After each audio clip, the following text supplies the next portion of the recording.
Defending in FC26 can be quite challenging, but in this video you will learn the most important techniques for defending, how to properly use them, and also how to practice them.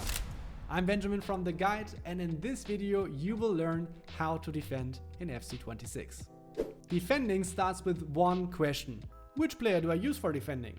And for this we have two tools that you should know about. You can use the L1 or LB button to make a button player switch. This will get your player who's nearby the opponent's ball carrier. Or you use the right stick to make a directed player switch to another player. You can see both techniques in the examples in the background. But first we have to come back to the question, which player do I want to switch to in order to defend the opponent? And for this, we should always think about one thing. We want to fulfill a purpose, and this purpose is make it hard for the opponent to build up their attack. So how does this look like? The opponent here is trying to build up their attack moving forward, and they want to get close to our own goal in order to have a chance. So how do they do this? They either progress through the midfield by dribbling, or they are looking for passes to play forward. This is how they get closer to our own goal. So now one way of denying this, of fulfilling a purpose, is taking control over this player.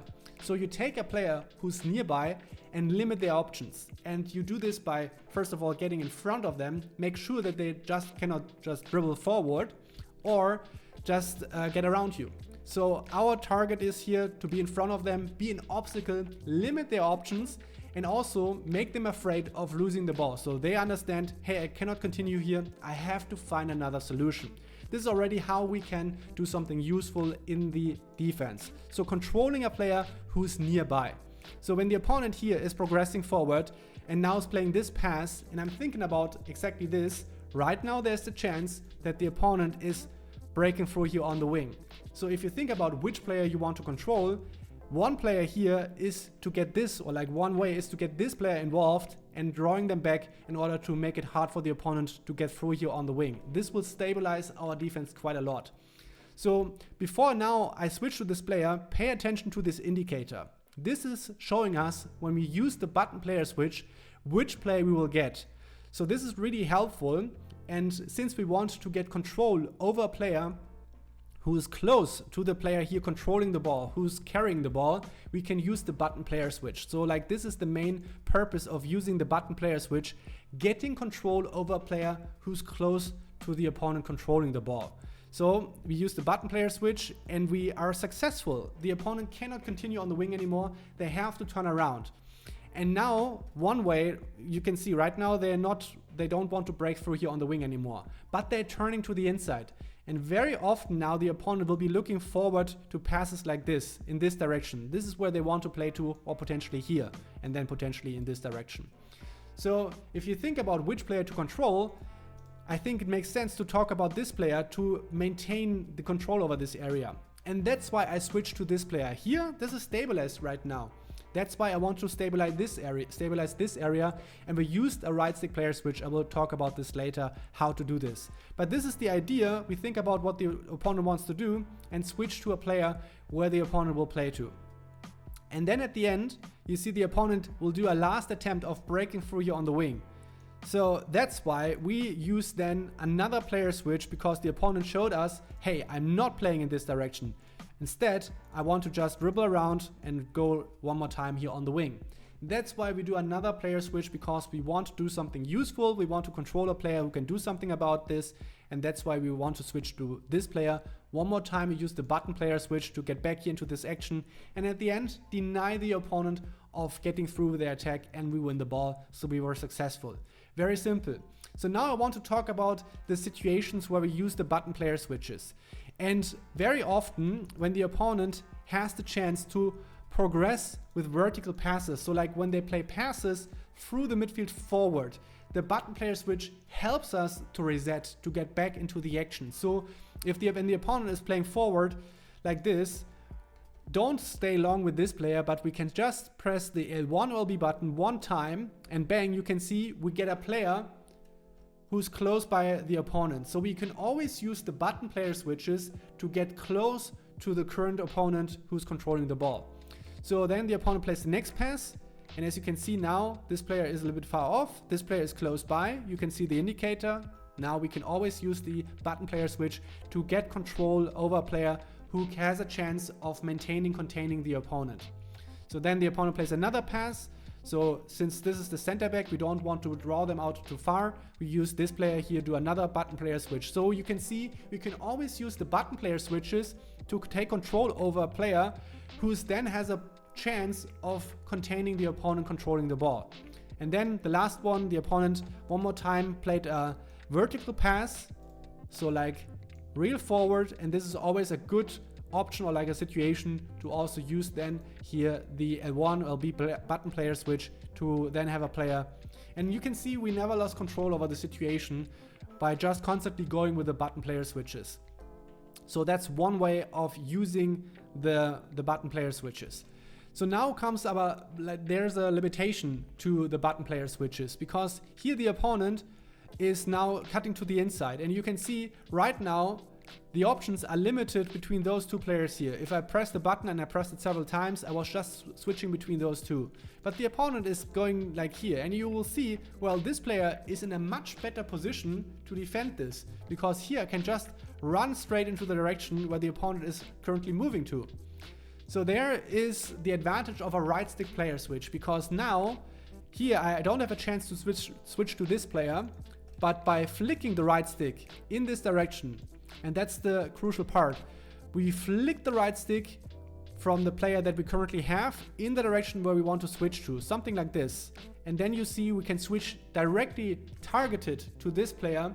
So this helps us to really pinpoint the players that we want to switch to in order to fulfill the purpose that we just talked about. So like this is a really powerful tool in order to defend, because it gives us more freedom, more choices, which player we want to select in order to defend. But obviously this requires a lot of practice. We will talk about this in just a bit.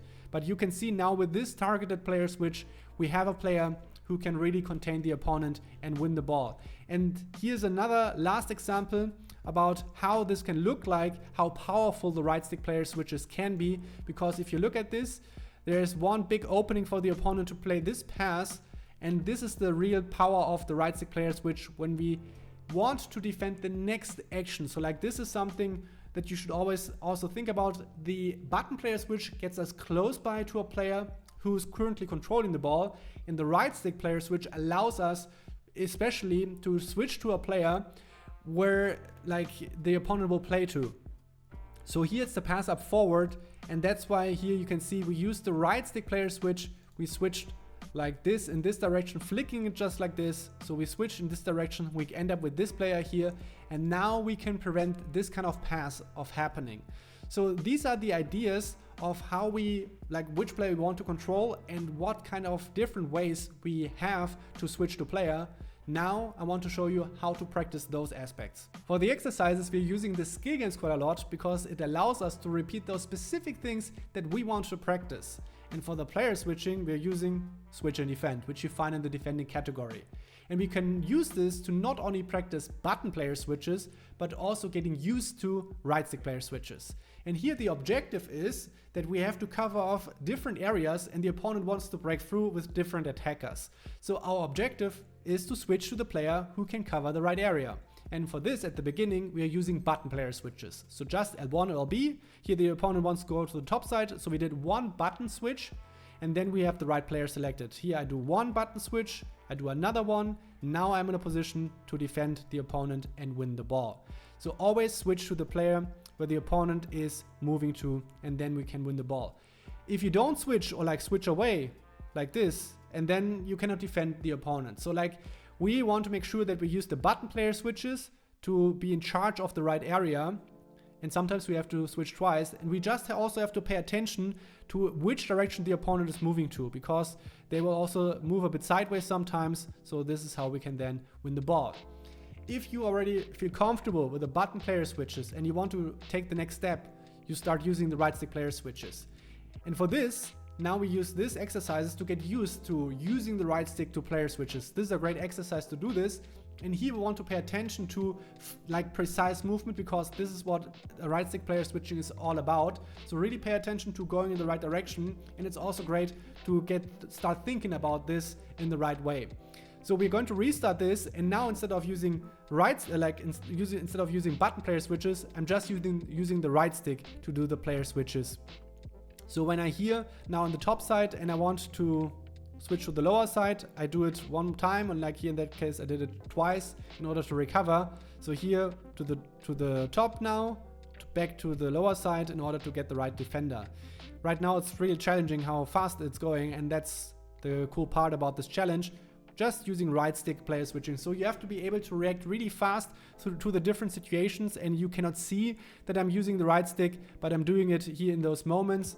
And this is really good, as I told you already, to get used to this, or like create this habit of using the right stick to make player switches. You can also like practice this a little bit, like going back and forth like really fast, but this is then just to get the exercise down of using the right stick to make the switches. But you can see like always our objective is to stay in front of the opponent where they want to break through, and in that case in the second part of this exercise using the right stick for this. So now we come to the next part of defending. Now we come to the second player press, and this is a really important function because it is really powerful in FC26, but you also have to be careful with that. And by the way, if you like the way how I'm explaining things here, not only the function, how to use it and what to pay attention to, but also how you can practice this, you should check out our beginner course at the Guide Plus, because there we also have this for passing, dribbling, how to build up an attack and how to score goals. And right now you can get access to this and all the other courses, 10 plus courses, 100 plus tutorials that we do for FC26 for a really good price. So click the eye in the top right corner or the link in the video description to get more information about this. Now we come to the second player press. And here you see the opponent building up the attack. And in that moment, I switch here to the player to defend them right in front. As explained before, I use the button player switch to get into the situation. And now I want to really cover off that area. That's the way how I do it here. And like this is the principle that I follow. And as you can see, I cover this area off.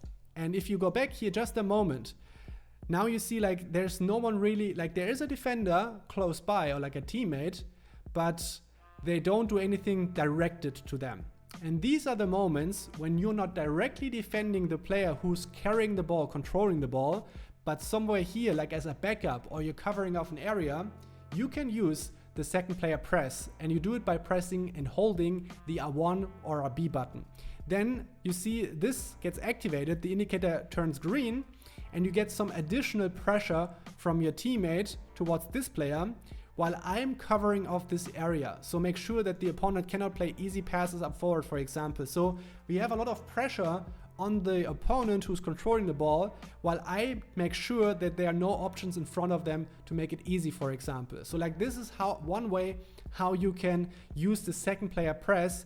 You are like a bit further back, take control of the area there, and you're using your teammate to still have pressure here on the player. And as you can see, this forces the opponent to making a mistake, rushing a pass, which we have covered off, and we win the ball. But there are also different ways how we can use this. Like here, it's a similar concept. We cover off the area here behind, and then we win the ball. So like here you see, if you go back a bit, in that moment, I'm covering off this area here with this player. And then at some point we're activating the R1 RB button second player press while we cover up this area. And we talked about button player switches and how we can use them to also get close to the ball carrier.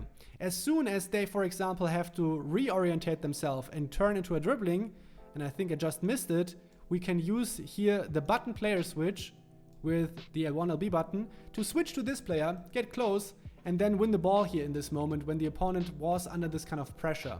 So that's one way how we can use the second player press. Here you see the opponent is dribbling through the midfield, and I try to make sure that they cannot break through with the player that I have selected. As you can see, I am in front of the opponent, make sure there is no easy way for them to get through. But why should we do this alone in this situation, for example, when we have a teammate who's really close by? I make sure the opponent cannot break through, and then we get additional support, additional pressure by using one more time the second player press. So at some point we start pressing the R1 RB button, we activate more pressure from our teammate, we get some support in defending here the very strong Haaland, and then in that case this player ends up in a good position to actually win the ball. So we make it really hard for the opponent to dribble by getting some additional support in those cases when we have a teammate nearby and still like we are in charge of being in front. But we can also use the second player press to defend those tricky situations in close dribbling, for example. That's what makes it in FC26 so hard. If you start playing FC26, you will notice left stick dribbling is very hard or like very good and can challenge you quite a lot. And instead of, for example, saying like, oh, you defend here the situation in 1 versus 1, you defend here with this player, instead you can switch away because I want to make sure that nothing happens in this area. So I switch here to this player in the center. And then you use still this player with second player press to maintain control over this player here while you maintain control over this area in the center. So that's also one way, and you don't have to hustle with like following every turn that the opponent is doing with the left stick dribbling, but the second player press is doing this for you. And as soon as you have a moment of winning the ball here, you can then just switch into the situation and win the ball directly. Because, just a fun fact, second player press is called second player contain officially, but more often it applies a lot of pressure. That's why we call it second player press as well. So here you see the opponent now is turning. Now I'm switching to another player to stabilize the defense one more time, and I just continue second player pressing, make it really hard for the opponent to find an option. So like these are the ways how you can use the second player press. But I already talked about that there are some risks when it comes to this, and I just want to briefly talk about this as well because this is really crucial. You see always like with the indicator which player gets activated by the second player press, and if you would like to have in those situations the pressure from those players here, additional pressure, that would be good. But it can be problematic if this is not happening but your center back gets activated, because then it's going to ruin your defensive shape. So that's something that you have to pay attention to. You want the additional support and pressure when you still take control of the defense and you really maintain the control there. Here this player gets pulled out of the situation, and as you will see, like here, you see like this player now all of a sudden was moving up forward. This is going to leave a gap here in the center, which the opponent at the end is going to be able to penetrate, or like was really disrupting our defense, and we conceded a goal because of that. Obviously I did it on purpose just to illustrate this kind of problem, but you see like since this player was out of position for quite some time, we are not able to recover this. So like that's something that we always have to pay attention to when it comes to second player press. And then the last point I want to make, explaining this feature, when we press the button, we see this kind of green thing, which is something like a stamina bar. This is going to run out. At some point, it's going to be run out. And then if you activate it again, like this is a different player now, I'm pressing R1 or RB for the second player press, but the player is not doing it anymore because the stamina drain, like the stamina for the second player press was drained, and then the player doesn't do anything anymore. So like you see this with this red indicator instead of green. So like here, this is the activated second player press. There's still some stamina left. You see it gets reduced, but then here now this player is already run out. No chance of this player activating with the second player press. So some things to practice when it comes to this function. So I'm going to explain how to do this. And for this, we're going to the practice scenarios category, and we're choosing overloaded defending, because here we will have one additional defender always. So we can use this to use the second player press to have this kind of concept or idea. We are staying back, either blocking passing lanes or making sure the opponent cannot break through, while we use our teammate to apply pressure. So what we want to do is, we want to get a player close by, like this, then switch away, and then activate the second player press. And as you can see, I just won the ball like this, and now I can score. It won't work that well always, but the idea is here, be close, switch. Oh my god, like the opponent lost the ball right away. But anyways, the scenario is still on. So like here, I'm covering off the back line and using the second player press to maintain pressure on the ball, but while I secure the back line, more or less. Like this is the idea. So here, being close, now switching away, using second player press, and always try to find like the best player to do this. And sometimes you will like switch to this player because you might have a chance to win the ball in this moment, or in that case, since we use the second player press as long, they will run out of stamina to do this. But always also think about if this is the right player to do this, and just to get like an idea how it feels like, and to get to this habit of how it is that you are not directly defending the player like right now. Like I'm defending the player who's controlling the ball, but the idea would be of this exercise to mainly rely on the second player press, because this gives you a really good feeling for how this works. So now comes the next attack, we switch away, and obviously if the opponent, well, that was not the most promising attack, I can tell you. So here we get the additional support. You see, like we stay in front of the attacker and we use the second player press to still have a bit of pressure on the ball. That's how you can use this kind of exercise to get a better feeling for the second player press. So you just learned how you can use your teammate with the second player press to defend the opponent's ball carrier. But sometimes this job will be down to us. We also have to be able to defend the opponent in 1 versus 1. But as you might have already noticed, this can be quite challenging because left stick dribbling is quite good in FC26. The attacker has a lot of tools to get around us if we don't get in a good position. And something that's going to help us with that, getting in a good position, is Jockey Defending. So how you do it is you press L2/LT and hold it, and then your player goes into a lower stance, into the defending or jockey position, and your player will do some side movements. So overall, your left stick input will lead to more precise movement, which gives you better ways of position in the right way. Now the question is, what is the right way? What is the right position? And this is that we try to stay in front of the opponent and between the goal. So like there's the opponent, there's the goal, and as you can see like this, there's a line, and we try to stay in the center of this, mirroring the movement of the opponent. So if the opponent, for example, now is going into that direction, we would like to cover that off, and let's go a bit smaller here with the arrows, also in this direction as well. And you will see in just a moment, I will turn with the left stick in that direction as well to cover that off, like to mirror that movement. And we don't want to be too close, because then the opponent will have a way of just turning around us. So we keep our position with some distance, and as soon as the opponent makes a misstep of committing too much forward, we are in a position, as you can see, to strike. This is the moment when we can then easily win the ball. So that's how you want to position yourself. Keep a bit of distance until the opponent makes a mistake, and then we can win the ball. You see it here as well. I'm using Jockey Defending to have a perfect position to then tackle the ball, which will be the last section, by the way. So here you see it, we switch into this 1 versus 1 with a button. Now we are here, and then the first thing that we do is pressing Jockey Defending, and now we wait until the opponent does something towards us, because then we are in a good position. As long that is not the case, we just stay in front, follow the movement. And something that we can do is also, when the opponent is moving forward, for example, something like this, we just mirror that by side movement. So we have maybe like this a bit, but always try to absorb what the opponent is coming towards us, like a sponge, like being able to really absorb what the opponent is throwing at us. And as soon as they make a mistake where we think we can win the ball, we go for the ball. And this will happen automatically.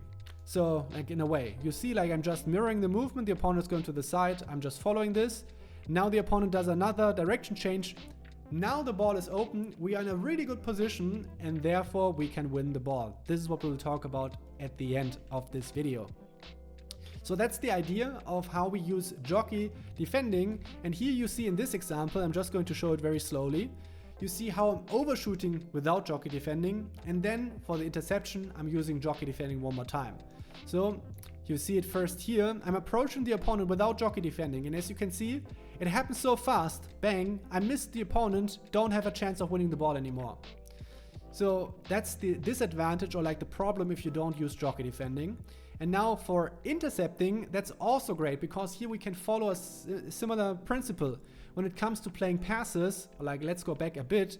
So here in this moment, for example, now there is the passing opportunity for the opponent to play a pass forward, and I want to cover that pass. If I don't use Jockey Defending, there might be the chance that I'm just overshooting, for example. But with Jockey Defending, I have a tool for finer movement, and it also increases the chance of a successful interception, because now you see in the moment of the pass, I'm in the perfect spot. When you're using Jockey Defending the whole time for that, and that's how we have a really nice interception here of the pass. And now, for example, in those situations on the wing, first we have to adjust what the opponent is doing, right? Like in that case, the opponent might be sprinting, so we sprint as well. If we think, and I'm just going to slow it down, if we think the opponent might slow down with this dribbling touch, well, we slow down with the jockey. Like it's a bit of a pace control tool that we have. When we see the opponent is running, keeps running on the wing, well, we go back to sprinting. So we always try to stay in a relevant position in front of the opponent that they cannot get around us. We have to respect the direction and the pace of the opponent. And now we have really good strong position here with the Jockey Defending, so the opponent has to abort this mission here on the wing. And now we have the last situation here as well. We approach, but we use Jockey Defending because here it's not as clear. Is the opponent going to the top side? Is it going to the lower side? So we just position ourselves in front of them, try to mirror the movement with Jockey Defending. If the opponent does a surprising turn, we can then just correct our position and follow this and always stay here in a relevant position. So like that's the idea on how we want to approach those situations, and then it's all defendable. But now comes the question, as always, how to practice this. And we are going back to defending and choose take and clear. Here we have one defender and like 1 or 2 attackers, and our mission is to make it impossible for the attacker to get around us. And for this we are using Jockey Defending mostly, but if the opponent is all of a sudden sprinting and is going to the side, we have to follow this, and for this we might have to sprint as well. So focus on the positioning. First of all, we use Jockey to get in a good position, keep a bit of distance but not too far, to be able to follow the movement. And if the opponent then commits, for example accelerating and all that stuff, our target should be to be in a good position to follow this. And now, for example, I had to sprint as well, otherwise I wouldn't have been able to follow this. And don't try, for example, to just approach them like this, because then there is the chance of missing the opponent and then they are through. So we use Jockey to really keep this position in front of the attacker without overcommitting, and then find our spot when we can convincingly win the ball. And for whatever reason it stopped here, so like this is sometimes a bit frustrating about the skill games. It bugs out sometimes, but the exercises is still very good. Here you see like we are waiting, they want to get close to the goal, then they take this committing touch, we are in a good position, we can win the ball. So that's what we do, and always like here you can sprint to get closer. And now we just mirror the movement. Here we sprint because we have to cover this kind of option of the opponent after the pass. So this makes you really think about what buttons you press, and you get a better feeling for the correct positioning. And I was wrong. I was talking about 2 attackers, it's actually 3. So that's getting really unfair, but we're using Jockey and wait until the opponent, in that case, was sprinting, and we follow this. So always staying really nicely in front, that's the objective. And this can become, or like can be sometimes really challenging depending on how they are playing together. So here, just follow this and then bang. So that's how it should look like, and this gives you a really good feeling about finding like reading what the opponent is doing, like in which direction they are moving, where you have to position, and when you also have to transition from Jockey into sprinting, for example, or also moving without Jockey or without sprinting. In order to end the video about defending, we obviously also need a tool to actively win the ball. And here we're using this standing tackle. You do it by pressing the circle or B button, and then you have this decisive and proactive movement of your player to go for the ball. So here you can see it, the ball is in reach for my player, and then in that case, if you have a good position, we will talk about this in just a bit, we press the circle or B button. And we also, when it comes to the left stick input, as you can see, we have this input here to the lower side, because this is where the ball is in the direction of my player. So you pay a bit of attention where the ball is, and you tackle into the direction of the ball, not into the opponent. You want to win the ball. So that should be roughly the case. Just going in like roughly in that direction would be good enough. And then you have this kind of active movement of your player to tackle the ball away. So now there are like two typical situations when you do it. But first of all, like what is critical, and we talked about this, if you look at this, we're obviously using Jockey Defending to keep ourselves in a relevant position as explained before. Now there is this kind of committing touch of the opponent. And this is something that we can use, or like which helps us to use the standing tackle.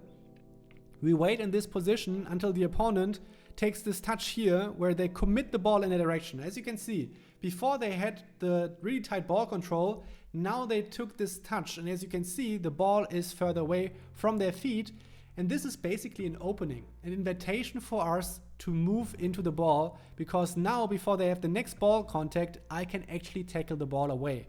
So that's one successful way, or like one way how we can do standing tackles, that we wait until the opponent does this committing touch. Now we are in reach, now we can tackle the ball. And the superior position, or like the positioning aspects that we just learned, that we try to stay in this relevant position in front of the opponent, helps us with that to get in a good position. Like winning the ball with standing tackles comes out of a strong position, then we can tackle the ball. Now we have a different case, because here I'm just going to show it once to you. We tackle the ball even though, and I'm just going to show it slowly, even though the opponent has really tight ball control, we can still also tackle the ball away. And here the reason is, in the moment, we are so close already that it doesn't matter if the opponent can take a touch to the left or right side, because until they do this, we already tackled the ball. So when we are as close and in reach, like that's the advantage of using the standing tackle. We increase our reach, we make this proactive movement of our player of going for the ball, and bang, that's how we win the ball. But obviously there is some risk, or like this comes at a certain cost.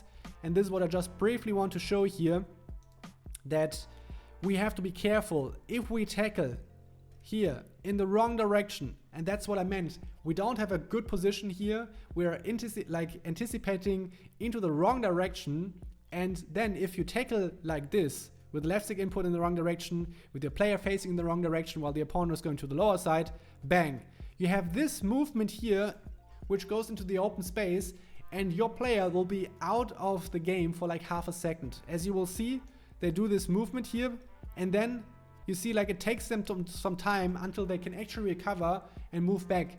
So we should pay attention to also finding more moments where we are certain what's going to happen, and that's why positioning is so critical when it comes to standing tackles. And therefore, now the question is how we can avoid those situations, obviously with some exercises. So let's have a look at this.